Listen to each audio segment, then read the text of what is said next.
Welcome back to Las Vegas. It's Alex Belfield talking to two of my favourite people who have created some of the world's most popular music. Frankie Valli, how are you? I'm fine. How are you? Bob Gaudio, how are you? How are you? Good. Nice to see you again. Do you know why you're smart? You created music that was relevant 30 years ago, and it's still here, and it's still being played, and it's still contemporary. How have you managed that? Probably a lot of prayers and lighting candles and stuff like that. I'm not sure I'd call it smart, as maybe lucky. Look, it's who knows. We've been very fortunate with films and commercials, and the songs, the usage of the songs over the years has been perfect. You know, it doesn't hurt to be the lead-off song in Dirty Dancing. Are you trying to say that our career was all about playing cards and gambling? Well, I think it's always a gamble, isn't it? Listen, it's really nice to talk to you, and here we are in Las Vegas. You're celebrating the second anniversary of your musical Jersey Boys, and it's gone down a storm here, and it's wonderful in London. It wasn't necessarily going to be, was it? Well, it was really tremendous, especially the fact that the London cast is probably one of the most brilliant of all of them. I truly enjoyed them immensely, and I think Bob felt the same way about the London cast. How does it feel to see someone doing you? Ryan is doing his interpretation of me, and he does it incredibly well. He's really a magnificent actor. I've got to ask you the question about you two. Who's the biggest genius, him for his voice or you for the writing? Well, you know, we were just talking about a thing we did in a show that when we played the Copacabana, and the name of it, the piece of special piece of material was "How Do You Write a Hit Song?" And it was about that. My view, Frankie's view, Tommy's view, and so on. So I'm not going to answer that question. Frankie? I take the fifth. And as for the music itself, how do you get a great tune to be remembered and played again and again and again? Because we look at so many of your hits and they're still being played and they're loved. Is there any recipe for that? I think a great song is always a great song. I really think that that's the way it starts. It's to have a hit record, you have to have a hit song. You can have a great production and a great performance and an incredible arrangement. If you don't have a hit song, you're not going to have a hit record. It's really that simple.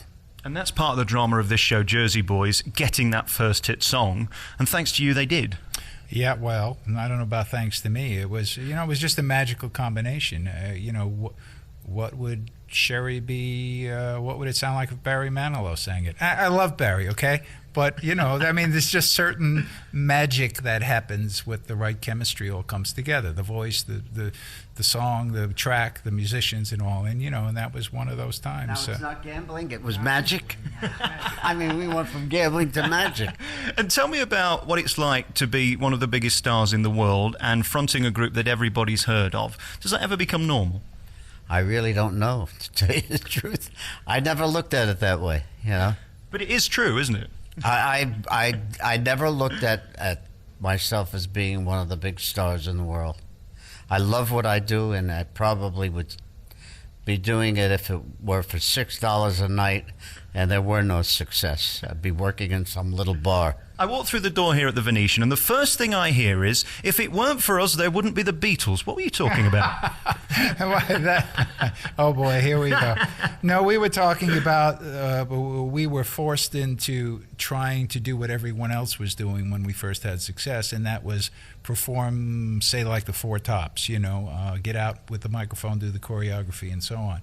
And we tried it one time, and the promoter nearly was annihilated because we just couldn't deal with it. So, but we picked up instruments and started playing. So that was the thing. If it wasn't for us, the Beatles wouldn't have known they should be playing their instruments and not doing choreography. Of course, it's a joke. Hopefully a better one than it sounds. It makes a good bit of print, though, doesn't it, for the British newspapers? We created the Beatles. Absolutely, absolutely. Very finally, before we go, I just want to talk to you about your proudest moment and the thing that really made you think we've made it. What has been the lasting memory of show business? There must be so many, but just a highlight. I wouldn't even know where to begin. I mean, for me, everything from the fact that when I was just a kid, my mom took me to see Frank Sinatra for the very first time I'd ever seen anybody on a stage.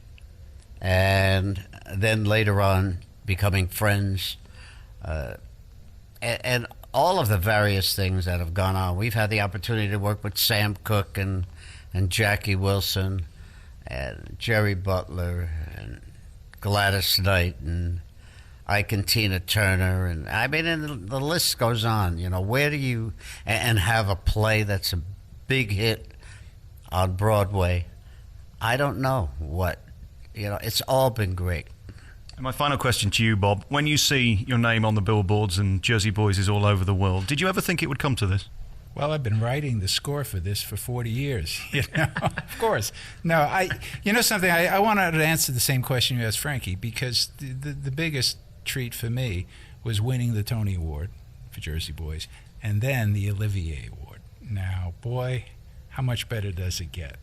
You didn't just win one either, did you? No, we've won a number of them. So, you know, it's just such a thrill to have that happen. What a way to go out, huh? Well, all I'd like to say is that Bob and my relationship has lasted longer than any of my marriages or his. Combined? And it all started with a handshake. And it did, right. You know, it's really, I think it's a great chemistry.